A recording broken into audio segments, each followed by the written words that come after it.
Hi everybody, my name is Lauren Sevier and welcome to my Authortube Newbie Tag. I'm really excited to be here with you guys today. For your Authortube Newbie Tag, you answer 13 questions about yourself, and because of that, it might be a little bit long, so I'm just going to jump right in and get rolling. Question number 1 is, how did you find out about Authortube? Well, I found out about Authortube watching Authortube videos. I think the first person that I ever discovered on Authortube was Alexa Dunn, and shortly after, Kim Chance and Vivian Reese and Shaylin Wrights. Kim Chance and Alexa Dunn are definitely my two favorites. Kim Chance because she is a mom and has a lot going on, another job, and she talks about that sometime in her videos. And I'm actually a new mom and an aspiring author with a full-time job and a husband with 2 jobs, and so things get a little chaotic for me as well, and I can relate to that. And Alexa Dunn because she puts out a lot of content about traditionally publishing, and she does a lot of videos, and so I feel like I end up watching a lot of those, so I think I watch those two particularly the most. Question number 2, what genres do you write in? Currently, I am writing a young adult fantasy novel, but I have written in the past 2 dystopian novels. That was really interesting. I really liked the world building in that, and I think that's what appeals to me about fantasy, dystopian, sci-fi, paranormal, is that there's world building aspects, whereas when you write things that feel a little more like non-fiction or fiction but set in a traditional setting, it's less world building, and that's definitely one of the fun things that I like to do when I write. Question number 3, what is your preferred writing tense, point of view, and category of story? Tense, past. Point of view, the dystopian novel I wrote was first-person point of view, dueling perspectives, and my current whip is third person. I think I prefer third person, but it depends on the story. The other story I don't think would have worked with third person. And category of story, young adult. I've only ever written a young adult novel just because I really like the themes that young adult novels explore, and the way that you can develop your characters within those themes. But I am interested in probably like some more adult literary fiction maybe later on, but it would have to be the right story. Question number 4, are you a plotter, pantser, or plantser? Ha ha ha ha. Funny. Anyone who has children knows you don't have time to plan anything. And even when you do plan stuff, your plans fail. So, pantsing. I'm a very proud pantser. Whatever words I get written, that is a win for the day. I am proud of it, you guys. Yeah, definitely in the pantsing category. I find I actually get most of my best writing ideas in the bathtub. Question number 5. Are you self-published, published, or yet to be published? I'm yet to be published. As I mentioned before, I have actually written a couple of novels that were young adult dystopian novels. There was some interest in those from a publisher, but I actually co-authored that with someone, and when the co-authorship fell through, so did the interest in that piece. So I will be talking a little bit more in another video about co-authorship and when it's time to say goodbye to your work and how to do that, which is kind of what I've experienced. But I am working on right now my very first solo manuscript that I hope to be published, or I hope to be ready by the end of the year to submit or query traditionally at the end of the year. And I am very interested in self-publishing as well, but I think it would have to be the right story. I think Alexa Dunn actually in one of her videos addressed this, that that certain stories market better in certain avenues, and while the self-publishing world is just as valid and amazing as traditional publishing, I think that for a book to really succeed, you have to make sure that it's being published the right way, in the right avenue, so that your readers can get to it. Anyway, question number 6. What publishing company, literary agent, and or printing company are you represented by or use? If you're not yet published, what is your dream publishing house and or literary agent? This one's tough. As I'm not yet published and do not have representation, I think I know enough published authors who are published actually traditionally and have agents to know that, you know, even if there's somebody specific that would be like, oh, it might be really cool working with them, whoever believes in my story the most is who I would want. Whoever is willing to like support and encourage me. I think that is who I would want representing me literary agent wise.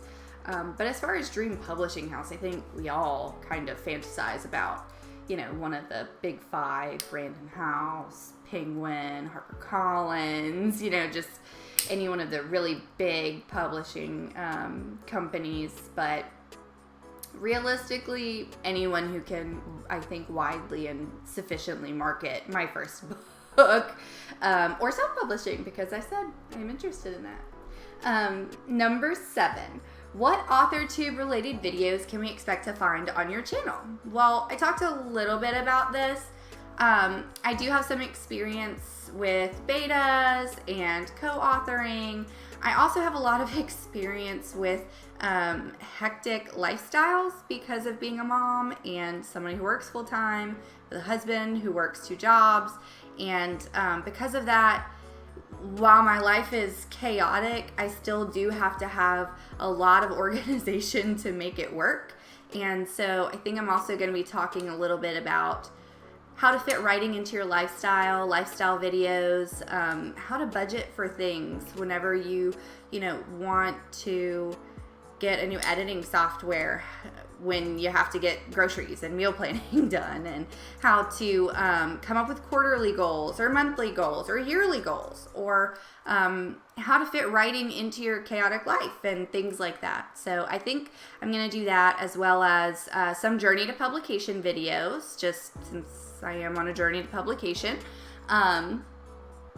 But yeah, so I think a lot of sort of lifestyle and writing and how to mesh the two, just because I find that there's not a lot of people who talk about that kind of content on here, and that's something I would want to watch just because that's the life that I'm living. So if I would want to watch it, that's what I'm going to put out.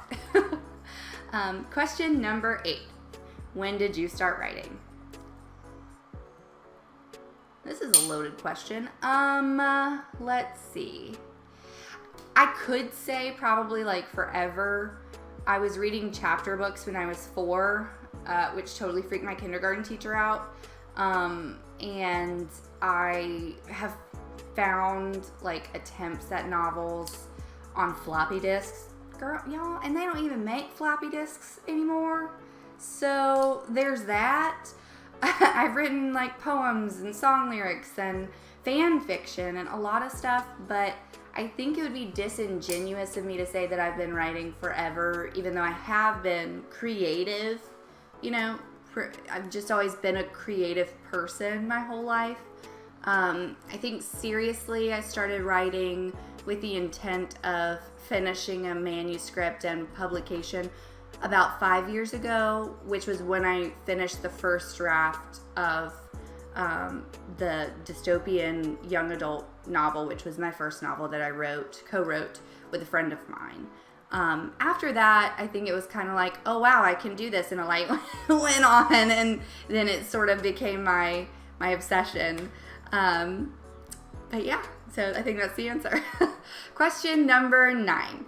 What was the first story you ever wrote? I think it was about like this girl who lived in the middle of an enchanted forest and was friends with mermaids in a river or something. I think that was it, just because I'm obsessed with mermaids to this day.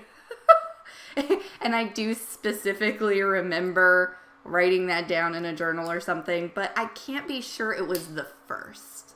Either that or probably like a Batman fan fiction I was obsessed with Batman as a kid too. Still am. Anyway, question number 10. What authors have inspired your writing the most? Oh, can we be here all day? The queen herself, of course, J.K. Rowling. I think anyone who is around my age would say that she was influential in a literary sense in their lives, either the absence of her or, the inclusion of her in their life and in their reading, and therefore probably their writing as well. And then on the opposite end, like Stephen King, Jane Austen, definitely. Pride and Prejudice is my absolute favorite. A lot of classic British authors, because I was really obsessed with classic British literature for a while and classic British poetry. A lot of John Donne and the Bronte sisters, Shakespeare. I was in theater for a long time, so Shakespeare, Moliere, very popular in my reading and in my bookshelf. And also actually Aragon by Christopher Paolini. I use this book as an example a lot when I'm talking to friends of mine who like books. And I talk about how I've probably read it like 20 times.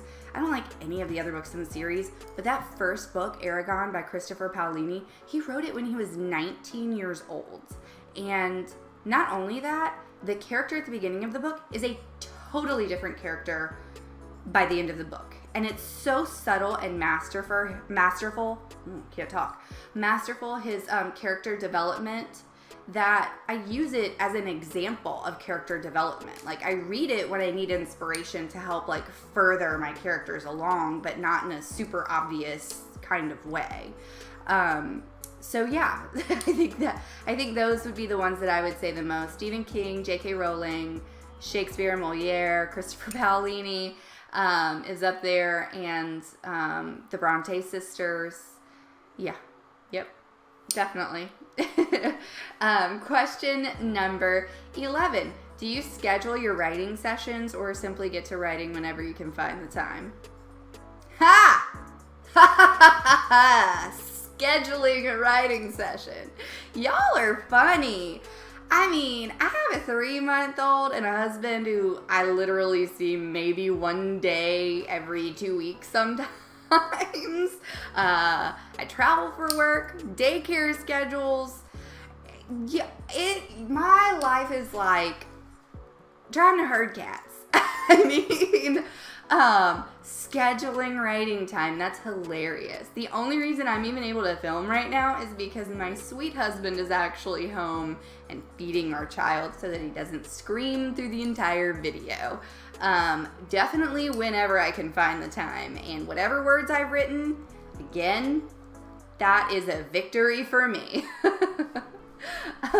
Question number 12. Do you type on a computer, typewriter, write everything out by hand, or use a blend of those? And where do you write in general?